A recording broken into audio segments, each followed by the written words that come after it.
Hi, I'm Greg Crawford with the Friday News Dump, brought to you by World News Trust. This is a re-recording of the little rant that I did on Friday, which I thought was wonderful. I thought we did great. And then a very astute viewer, a fellow named Jay Hubbard, brought to my attention that I had been referring to Phil as Phil Richardson, and his name is Robertson. And so kudos to Jay for being sharp, and my sincerest apologies to Phil Robertson for not getting his last name correct the very first time. And we want this to be right, so we're doing it again just for you, Phil.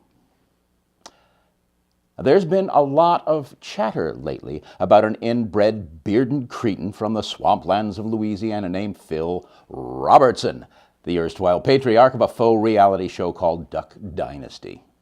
Now, it seems old Phil got to flapping his gums a bit too freely during an interview with GQ magazine.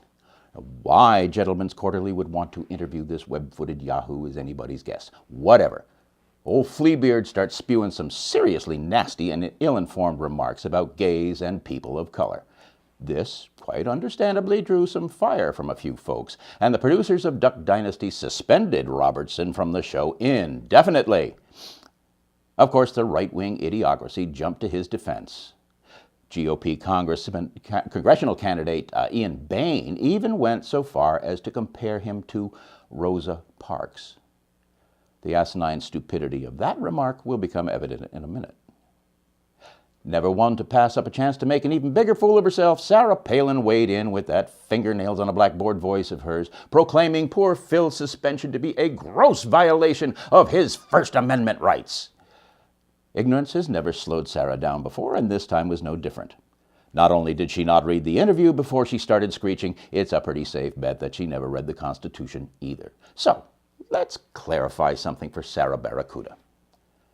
The First Amendment to the Constitution reads thusly: Congress shall make no law respecting an establishment of religion, of prohibiting the free expression thereof, or abridging the freedom of speech, or of the press, or the right of the people to peaceably assemble, and to petition the government for a redress of grievances. So you see, Sarah, the First Amendment refers to Congress, not to a private employer, which means that your argument isn't with the government, it's with A&E and the producers of Duck Dynasty. And I have to wonder, Sarah, if even a low-wattage intellect such as yourself really wants to express solidarity with Robertson's views. If you haven't read them yet, Robertson said this about gays: start with homosexual behavior and then just morph out from there. Bestiality? Now that kind of sanctimonious crap is bad enough, and born-again Bible thumpers should reflect on their guiding phrase, what would Jesus do? But wait till you hear what he said about black people in the pre-civil rights era South. And I quote, I never saw with my own eyes the mistreatment of a black person, not once. That's followed by a few brainless non-sequiturs, and then he goes on to say, they were godly, they were happy, and no one was singing the blues. There was more blather, but you get the point.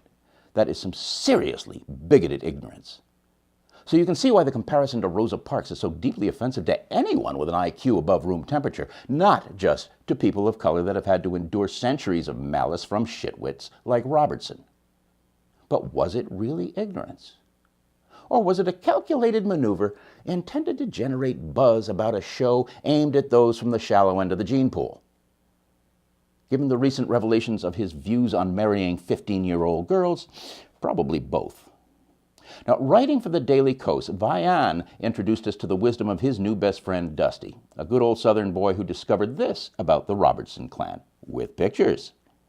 Before getting a TV show, the Robertsons were fairly well-to-do, Izod-wearing, highlight hair and beach-bearing, clean-shaven yuppies who manufactured, what else? Duck calls. And it would appear that things aren't always what they are purported to be. Now, Phil Robertson is undoubtedly the kind of narrow-minded, holier-than-thou, cradle-robbing dirtbag that his audience wishes they were. But he's also a fraud. So, Phil, with regard to your grossly misinformed generalizations about the gays, I want to ask you this. Do you know why men have nipples? And don't say, because God, because that dog won't hunt. Here's why. Every human being is female at conception, even big, bad 10-gauge toting stud muffins like you, Phil. This is because a human ovum, or egg, has only one X chromosome. A sperm cell can have either an X or a Y chromosome. If it's an X, you get a girl. If it's a Y, you get a boy. But the Y chromosome doesn't make the zygote completely male until later in the gestation process, hence the nipples. How much later is dependent on a host of variables too numerous to quantify here. So it stands to reason that the development of the neural pathways that will ultimately determine someone's personality and sexual preferences might develop at varying rates as well. No one can choose to be gay any more than they can choose to have blue eyes. Such determinations are quite literally made in the womb. Oh, did I rock your world, Philly? Good. Well, as long as I have your attention, chew on this. Evolution is real, and so is global warming. Oh, and the Earth is a globe, not flat. And it's about 14 billion years old, not 6,000.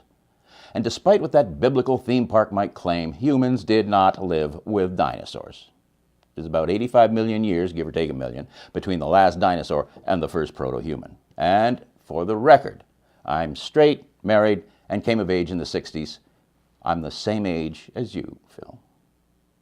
Now, I realize that someone of limited intellectual capacity needs simplistic answers to comprehend complex questions. That's why fundamentalist religions are so popular, and why there are Republicans. But that doesn't mean they're right. Yeah, I know. Never try to reason with the devout, but it is fun to see their heads explode when they're confronted with the truth. Now, about the happy black folks of the Jim Crow era. Christ, where do I even begin? Oh, what the hell, let's explode one more head.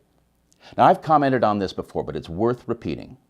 You see, the only reason your skin is not black, Phil, is because when your earliest ancestors, like mine, came out of Africa to populate Europe and Asia, their skin had to lose pigmentation in order to absorb enough vitamin D from sunlight, which is in shorter supply in northern latitudes.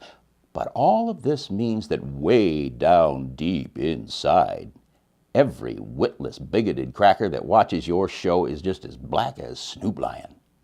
I'm sorry, Snoop, I do not mean to insult you, but it is true. So, Phil, come on, be a little nicer to a brother, whether he's gay, black, or both. They ain't as different from you as you think. And if you got to kill to eat, that's one thing. I was a hunter, I've done it too. But stop killing ducks for the fun of it. That's just sick.